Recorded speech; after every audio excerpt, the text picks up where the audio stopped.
بسم الله الرحمن الرحيم. الرحمن علم القرآن خلق الإنسان علمه البيان الشمس والقمر بحسبان والنجم والشجر يسجدان والسماء رفعها ووضع الميزان ألا تطغوا في الميزان وأقيموا الوزن بالقسط ولا تخسروا الميزان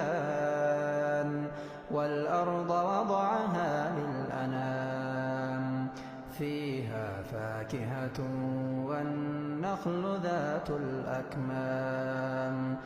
والحب ذو العصف والريحان فبأي آلاء ربكما تكذبان خلق الإنسان من صلصال كالفخار وخلق الجان